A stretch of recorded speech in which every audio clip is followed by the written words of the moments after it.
백악관이 파월 연준 의장의 해임 문제를 계속 검토하겠다고 밝혔습니다.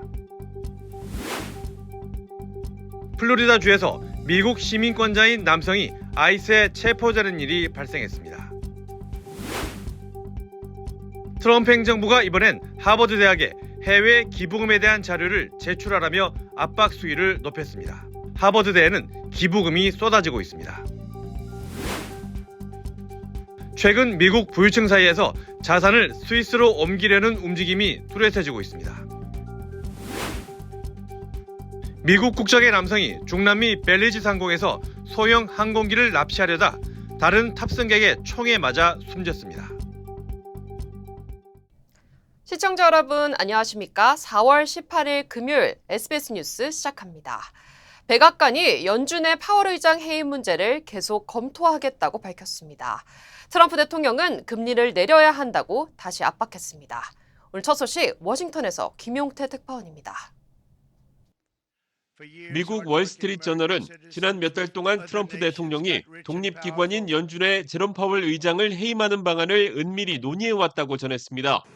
백악관도 해임 가능성 검토 자체를 부인하지는 않았습니다. Do you think firing Jay Powell is an option now in a way that it wasn't before? The president and the Steve Wilkett thing needs to check that. 앞서 파월 의장은 관세 인상 수준이 예상보다 높다면서 물가 상승과 성장 둔화로 이어질 수 있다고 지적했습니다. 그러자 트럼프 대통령은 파월의 임기가 빨리 끝나야 한다고 주장하는 등 불편한 감정을 숨기지 않았습니다. 트럼프는 오늘도 금리 인하 압박을 이어갔습니다. And if we had a Fed chairman that understood what he was doing, interest rates would be coming down too. He should bring them down. 트럼프는 우크라이나 전쟁 휴전 협상과 관련해선 미국이 중재 외교를 그만둘 수 있다고 경고했습니다. One of the two parties makes it very difficult. We're just going to say you're foolish, you're fools, you're horrible people, and we're going to just take a pass. 하지만 그런 일이 없기를 바란다며 전쟁이 끝나길 원한다고 강조했습니다. 앞서 프랑스를 방문한 루비오 국무장관도 우크라이나와 러시아 간 평화 협상에 진전이 없을 경우 미국은 손을 뗄 수 있다며 며칠 내로 이 문제를 판단하겠다고 압박했습니다. 워싱턴에서 SBS 김용태입니다. 한 미국 시민권자가 플로리다에서 아이스에 의해 구금되는 일이 발생했습니다. 20살 남성 후안 카를로스 로페즈 고메즈는 지난 수요일 플로리다 고속도로 순찰대에 교통단속 중 불법 체류자로 오인돼 체포됐습니다. 로페즈 고메즈는 미국 조지아주에서 태어났지만 대부분의 삶을 멕시코에서 살았으며 모국어가 마야어 계열인 소칠인 것으로 나타났습니다. 어머니가 법정에 출생증명서와 사회보장카드를 제출하며 미국 시민권자임을 증명했지만 로페즈 고메즈는 플로리다 주법에 따라 무단 외국인으로 간주돼 구금됐습니다. 해당 주법은 불법 체류자의 입국을 범죄로 규정하고 있으나 현재는 연방법원에 의해 효력이 정지된 상태입니다. 법원은 제출된 출생증명서가 진본임을 인정했지만 담당 판사는 아이스의 요청에 따라 석방 권한이 없다며 구속을 유지했습니다. 로페즈 고메즈는 구금 48시간 뒤인 어젯밤 석방됐지만 정확한 경위는 알려지지 않았습니다. UCLA에 재학 중이던 유학생이 멕시코 국경에서 체포됐습니다. 그레이엄 블레어 UCLA 정치학 교수는 어젯밤 9시쯤 UCLA 여자 대학원생이 멕시코 국경에서 연방 세관 국경보호국 CBP에 의해 구금됐다고 밝혔습니다. CBP는 구체적인 구금 사유는 밝히지 않았습니다. UCLA 학생과 교수진들은 이번 체포를 포함해 트럼프 행정부의 잇단 외국인 유학생 비자 박탈에 항의하며 시위를 벌였습니다. 트럼프 행정부가 이번엔 하버드 대학교에 해외 기부금에 대한 자료를 제출하라고 요구하며 압박 수위를 높였습니다. 연방교육부는 하버드가 법적 의무인 해외 기부 기록 제출을 2020년 이후부터 하지 않았다고 주장했습니다. 그러면서 해외 기부 기록과 2010년 이후 외국인 방문 연구자와 교수, 그리고 학생에 대한 정보를 제출하라고도 요청했습니다. 이에 대해 하버드 측은 법에 따라 해외 기부금을 꾸준히 보고해왔다고 반박했습니다. 트럼프 행정부는 하버드가 다양성 정책과 반유대주의 정책을 변경하라는 정부의 행정명령을 따르지 않자 연방 보조금을 동결하고 세금 혜택 박탈, 그리고 해외 유학생 유치 중단 등을 검토하며 압박 수위를 계속해서 높이고 있습니다. 한편 하버드 대학교에는 이번 주에만 단 이틀 만에 4,000건, 총 114만 달러의 후원금이 모이는 등 하버드 대학교를 응원하기 위한 기부 손길이 급증하고 있습니다. 미국 부유층 사이에서 최근 자산을 스위스로 옮기려는 움직임이 뚜렷해지고 있습니다. CNBC에 따르면 스위스 금융기관들이 미국 자산가들과의 투자 상담을 크게 늘린 것으로 나타났습니다. 달러화 약세와 관세 리스크, 그리고 연방정부의 재정 불안정 등 경제적 불확실성이 주요 원인으로 꼽힙니다. 정치 경제적으로 안정적인 스위스가 분산 투자처로 다시 주목받고 있다는 분석입니다. 일부 자산가들은 유럽 이주나 제2시민권 취득, 그리고 해외 부동산 매입까지 고려하고 있는 것으로 전해졌습니다. 미국 국적의 남성이 중남미 벨리즈 상공에서 소형 항공기를 납치하려다 다른 탑승객의 총에 맞아 숨졌습니다. 당시 항공기에는 14명의 승객과 2명의 승무원이 탑승 중이었습니다. 보도에 이두현 기자입니다. 소형 항공기 안 승객들이 숨을 죽인 채 자리에 앉아 있습니다. 일부 승객들의 셔츠에는 피 자국이 선명합니다. 어제 오전 8시 30분쯤 중남미 벨리즈 상공에서 미국 국적 남성 49세 아킨옐라 사와 테일러가 소형 항공기 납치를 시도했습니다. 항공기는 당시 벨리즈 북부 코로살에서 출발해 샌페드로로 향하던 트래픽 에어 소속 여객기였는데 승객 14명과 승무원 2명이 탑승해 있었습니다. 테일러는 조종사를 흉기로 위협하며 항로 변경을 요구했고 항공기는 벨리즈 시티 인근 상공을 2시간가량 선회하다 연료가 바닥나 비상 착륙했습니다. We immediately made our way to the runway. I must say as the plane land, it ran out of fuel. So again, God is good. 착륙 직후 총기 면허를 소지한 탑승객이 테일러에게 총격을 가했고 테일러는 병원으로 이송됐지만 숨졌습니다. 이 과정에서 승객 2명과 조종사 1명이 흉기에 찔려 다쳤지만 생명에는 지장이 없습니다. 용의자 테일러는 20년간 미군에 복무한 퇴역 군인이었습니다.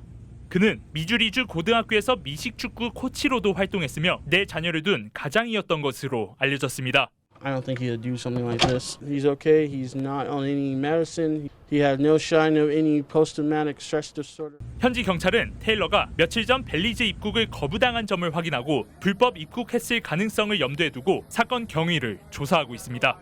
LA에서 SBS 이두현입니다. 아이다호주 포커텔로에서 자폐와 뇌성마비를 앓던 17살 소년이 경찰 총격에 숨졌습니다. 사건은 지난 5일 흉기를 든 남성이 매우 취한 상태라는 이웃의 신고로 시작됐습니다.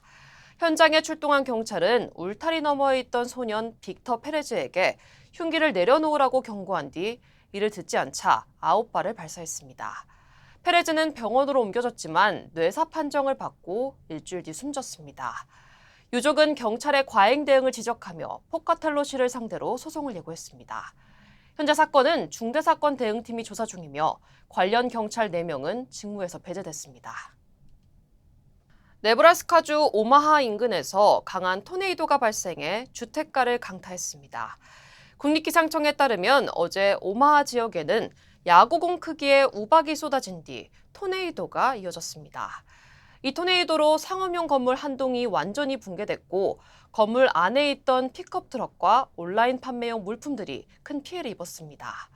또 인근 주택에 지붕이 날아갔고 전신주가 쓰러지면서 일대 정전도 발생했습니다. 다행히 현재까지 인명피해는 보고되지 않았으며 기상당국은 추가 피해 여부를 조사 중입니다. 매사추세츠주 팔마우스 지역에선 도로와 주택 진입로 등에 못 수백 개가 뿌려져 경찰이 수사에 착수했습니다. 팔마우스 경찰에 따르면 오늘 새벽 여러 도로에서 못 478개가 수거됐습니다. 이로 인한 타이어 손상 신고도 접수됐습니다. 경찰은 약 1마일 반경 내 여러 도로에서 못이 집중적으로 발견된 만큼 의도적인 범행일 가능성에 무게를 두고 범인을 추적 중입니다.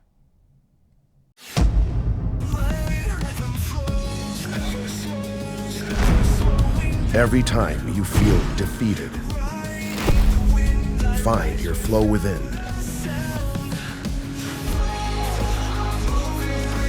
When you find your flow, every moment onward will become limitless.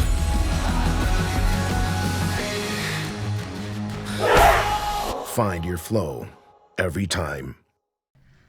네, 이번에는 한국 대선 경선 움직임 살펴보겠습니다. 어제 저녁 민주당에서는 경선 후보자 첫 TV 토론회가 열렸습니다. 보도에 김상민 기자입니다. 차기 대통령에 당선되면 집무실을 어디에 둘 거냐는 질문에 이재명 민주당 대선 경선 후보는 보안 문제가 있지만 우선은 용산 대통령실로 이후 청와대를 빠르게 보수해 다시 들어가는 게 좋겠다고 답했습니다. 지금 당장 또 어디 딴 데로 가기가 마땅치가 않아서 그렇다고 그 국민 혈세에 들여서 또 미리 준비할 수도 없고 집에서 할 수도 없고 개헌 문제 등으로 가능할진 모르겠다면서도 장기적으론 세종시 집무실이 종착지가 될 거라고 덧붙였습니다. 김경수 후보는 청와대나 정부 종합청사를 사용하되 집권 초기부터 세종 집무실을 둬야 한다고 강조했고 김동연 후보는 취임 직후부터 세종에서 근무할 수 있다고 주장했습니다. 국회가 중심이 돼서 후보들과 사전 협의를 거쳐서 용산 대통령실 이외에 청와대나 정부 종합청사를 사용할 수 있도록 하는 방안을 바로 다음 날부터 대통령이 세종에 근무할 수 있다고 생각을 합니다. 네. 제가 경제부총리 때 그 국무회의실에서 아주 많은 국무회의를 했습니다. 증세 문제에서도 의견이 엇갈렸습니다. 이재명 후보는 경제 상황이 어려운 만큼 정부 부담을 민간에 떠넘기는 증세는 바람직하지 않다고 분명히 했습니다. 필요한 재원은 지출 조정, 재정 지출 조정이라든지 조세 지출 조정을 통해서 좀 마련하고 길게 보면 성장률을 회복해서 김경수 후보는 적극적 재정 전략이 필요한 상황에서 이 후보가 말한 대책만으론 필요한 재원 확보가 어렵다고 주장했고 김동연 후보는 책임 있는 정치인이라면 증세까지 얘기할 수 있어야 한다고 말했습니다. 이 밖에 이재명 후보와 김동연 후보는 내란을 일으킨 사람은 사면을 금지해야 한다는 데 의견을 모았고 김경수 후보는 추후 개헌을 할 경우 대통령의 평시 계엄 가능 조항은 헌법에서 반드시 삭제해야 한다고 밝혔습니다. SBS 김상민입니다. 국민의힘 경선 후보 8명은 비전 발표에 나섰습니다. 저마다 자신만이 이재명 민주당 경선 후보를 꺾을 수 있다고 자신했는데 기업 민원 담당 신설, 청년주택 구입 지원, 그리고 사형제 부활 같은 공약을 앞다퉈 내놨습니다. 이어서 정다은 기자입니다. 국민의힘 대선 경선 후보 8명이 한자리에 모여 비전을 발표했습니다. 추첨 순서에 따라 10분씩 돌아가며 자신의 강점을 부각했는데 반 이재명은 공통적이었습니다. 거짓 없는 정직한 사람, 저 김문수만이 이재명의 거짓과 부패를 물리칠 수 있습니다. 괴물 정권이 탄생해서 우리의 성취를 무너뜨리는 것을 막아야 합니다. 반 이재명 정과자의 나라를 만들지 않기 위해서 빅텐트를 만들어서 과반 의석의 민주당을 비판하기도 하고 국회가 대통령을 탄핵하는데 대통령의 국회 해상권 있어야 되지 않겠습니까? 중도층 득표력을 자신하기도 했습니다. 이번 선거는 결국 수도권, 중도층, 무당층의 지지를 받는 후보가 승리합니다. 호남 출신 양향자 후보는 호남표를 바탕으로 새로운 정권을 만들겠다고 했고 유정복 후보는 윤석열 전 대통령을 보내드리고 이재명 전 민주당 대표를 퇴출하자는 주장을 폈습니다. 이철우 후보는 자유민주주의 가치를 강조하며 지방 분권도 외쳤습니다. 후보들의 공약 경쟁도 이어졌습니다. 김문수 후보는 기업에 대한 지원을 확대하겠다며 대통령실에 기업 민원을 담당하는 수석보좌관을 신설하겠다는 공약을, 한동훈 후보는 청년들의 주택 매입 문턱을 낮추기 위한 청년주택담보대출 비율 규제 등을 폐지하겠다는 공약을 내놨습니다. 홍준표 후보는 흉악범에 대한 사형제 부활과 범죄 정치인에 대한 처벌 강화를 약속했습니다. 나경원 후보는 교육감 직선제 폐지를, 안철수 후보는 초격차 산업 집중 육성을 다짐했습니다. 국민의힘 경선 후보들은 이틀에 걸쳐 두 조로 나눠 토론회를 합니다. 2차 경선 진출자 4명은 오는 22일 확정됩니다. SBS 정다은입니다. 한국갤럽 여론조사에선 이재명 민주당 대선 경선 후보가 국민의힘 경선 후보들을 선호도에서 크게 앞선 것으로 나타났습니다. 국민의힘 지지층만 놓고 보면 한덕수 권한대행과 홍준표 후보가 20%로 앞섰습니다. 이 내용은 박석영 기자가 전하겠습니다. 여론조사 업체 한국갤럽이 민주당과 국민의힘의 대선 경선 후보 등록 다음 날인 지난 15일부터 사흘간 전국 유권자 1000명을 대상으로 조사한 결과입니다. 장래 대통령감으로 누가 좋다고 생각하는지 묻고 주관식으로 답하게 했더니 응답자의 38%는 이재명 민주당 경선 후보를 꼽았습니다. 한덕수 대통령 권한대행, 김문수 홍준표 국민의힘 경선 후보가 각각 7%, 한동훈 국민의힘 경선 후보가 6%, 이준석 개혁신당 대선 후보가 2%였습니다. 국민의힘을 지지한다고 밝힌 응답자 336명만 놓고 보면 한덕수 20, 홍준표 20, 김문수 18, 한동훈 16%로 나타났습니다. 4명 모두 오차 범위 안에 있었습니다. 갤럽의 일주일 전 조사와 비교해봤습니다. 대선 출마 여부를 안 밝히고 있는 한덕수 대행이 14%포인트, 홍준표 후보가 6%포인트, 한동훈 후보가 3%포인트 상승했고 김문수 후보는 9%포인트 하락했습니다. 일주일 사이 오세훈 서울시장이 대선 불출마를, 유승민 전 의원이 국민의힘 대선 경선 불출마를 선언했고 한대행 차출론도 회자됐습니다. 지지하는 정당이 없다고 답한 무당층 180명만 따로 살펴보니 선호하는 후보가 없다거나 모르겠다는 응답이 79%나 되는 걸로 조사됐는데 이는 지난주와 비교해 7%포인트가 늘어난 수치입니다. 이번 조사의 전체 응답자 1000명 가운데 다가오는 대선에서 민주당 후보가 당선되는 게 좋다는 응답은 45%, 국민의힘 후보가 당선되는 게 좋다는 응답은 32%였습니다.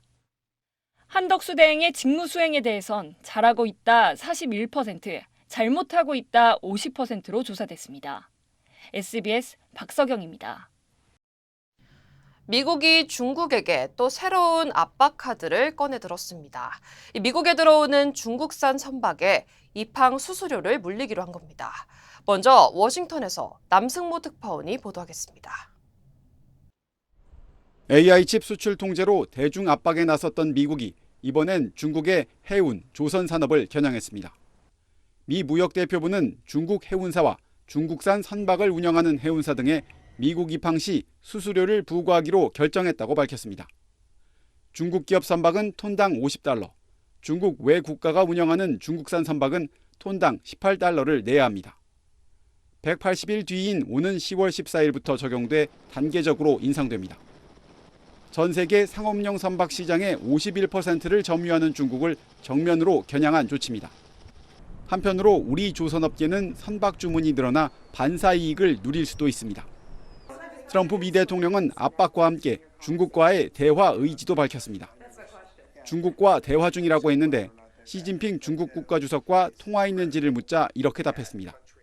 Well, you'd think it was pretty obvious that he has, but we will talk about that soon. 중국과의 협상이 3-4주 안에 마무리될 수 있다면서 구체적인 시점까지 밝혔습니다. 트럼프는 결국 중국과도 협상이 타결될 거라면서 그렇지 않다면 미국이 목표치를 정해 운영하면 된다고 말했습니다. 협상이 안 되면 관세율을 정해 부과하면 그만이란 겁니다. 시 주석의 동남아 3개국 순방 등 반트럼프 동맹 구축 움직임은 걱정하지 않는다고 밝혔습니다. No. Nobody can compete with us. Nobody. 트럼프는 많은 국가들을 공정하게 대할 거라면서도 거래를 결정하는 건 미국이라고 강조했습니다. 워싱턴에서 SBS 남승모입니다.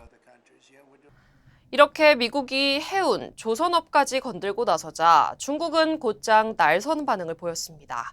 이 내용은 베이징에서 정영태 특파원이 전해드리겠습니다. 네, 글로벌 공급망 안정을 해치고 인플레이션을 불러 결국 피해가 미국에 돌아갈 거라고 비판했습니다. 들어보시죠. 损害美国消费者和企业的利益，最终也无法振兴美国的造船业。 권익 수호를 위한 필요한 조치를 취하겠다고도 했습니다. 중국 조선업에 타격이 큰 건 분명한데 시행까지는 180일이 남아서 양측의 협상 대상이 될 수도 있습니다. 트럼프 대통령의 대중 협상 발언에 대해선 실무자급 접촉은 인정하면서도 별 반응은 내놓지 않았습니다. 그때그때 바뀌는 트럼프의 말에 휘둘리지 않겠다는 걸로 보입니다. 트럼프 집권 일기 때 무역 전쟁하지 말고 잘 지내보자는 말에 솔깃했다가 오히려 관세 폭탄을 맞은 경험이 있기 때문입니다. 당장 어렵더라도 일단 버티면서 미국이 구체적 행동을 내놓으면 그때 공개 협상에 나설 걸로 예상됩니다. 엔비디아는 이번 무역 전쟁에 타격을 입은 대표적 미국 기업이라고 할 수 있죠. 미중 경제 문제를 총괄하는 허리펑 부총리가 직접 만났는데 이 대등하게 마주보는 탁자 배치에 양측 실무자도 배석시키며 마치 국가 간 회담 같은 상당한 의전을 갖춰줬습니다. 젠슨 왕도 트레이드 마크인 가죽 재킷 대신에 넥타이에 정장으로 격식을 차렸고요. 특히 허 부총리는 더 많은 미국 기업의 중국 시장 진출을 환영한다고 했는데 중국은 원하지 않는 관세 전쟁 때문에 미국 기업들도 피해를 보고 있지 않느냐는 뜻의 중국식 간접 화법입니다. 미국 월가에서도 경기 침체 위험을 경고하며 빠른 협상을 요구하고 있죠. 중국은 이런 미국 내 목소리를 활용해 트럼프를 압박하고 협상 우위에 서겠다는 전략입니다. 베이징이었습니다. 시애틀 총영사관이 미주 한인이민 120주년을 기념해 교육용 만화를 제작 발간했습니다. 각 지역 주요 한인사의 소식을 이원정 기자가 정리했습니다. CBB뱅크 제임스 홍 행장이 오늘부로 은퇴합니다. CBB뱅크는 제임스 행장이 오늘 은퇴하면서 리처드 고 CFO가 신임 행장과 CEO에 선임됐다고 밝혔습니다. 리처드 고 신임 행장은 지난 26년 이상 뱅킹 경험과 합병, 자본관리 분야 등에서 다양한 경험을 쌓아왔습니다. 어제 오후 LA 한인타운 팔가와 호바트에 위치한 구 동일장 건물에서 화재가 발생했습니다. 소방국은 20여 분 만에 불길을 잡았으며 이 화재로 건물 지붕 등이 내려앉는 피해가 발생했다고 밝혔습니다. 이 건물은 지난해 7월에도 화재가 발생했습니다. 뉴욕주가 저소득층 냉방 지원 프로그램 신청자를 모집합니다. 캐시 호쿨 주지사는 저소득층 가정에 에어컨과 선풍기 등 냉방기기를 지원해 시원한 여름을 지낼 수 있도록 도울 계획으로 신청자를 모집한다고 밝혔습니다. 이번 신청은 오는 8월 말까지 선착순으로 마감됩니다. 경상남도가 메릴랜드주와 함께 우주 항공 분야 협력을 본격화합니다. 경상남도는 한국을 방문한 메릴랜드주 대표단과 우주 항공 비즈니스 라운드 테이블을 통해 산업과 교육, 문화 등 다양한 분야의 협력을 위한 양해각서를 체결하고 파트너십을 강화해 나가기로 했습니다.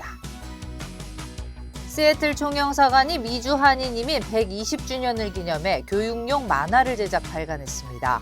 총영사관은 이번 만화는 UC 리버사이드의 에드워드 장 교수와 캐롤 박 박사가 집필한 미주 한인 이민사 연구의 대표 저서로 제작됐으며 한인 이민자들이 초기 이주부터 현대 사회에서의 정치적, 경제적 성장에 이르기까지 120년 한인의 발자취를 조명했다고 밝혔습니다. 이번 만화는 오는 24일 시애틀 한국교육원 개원식에서 사이트와 책자가 공개됩니다.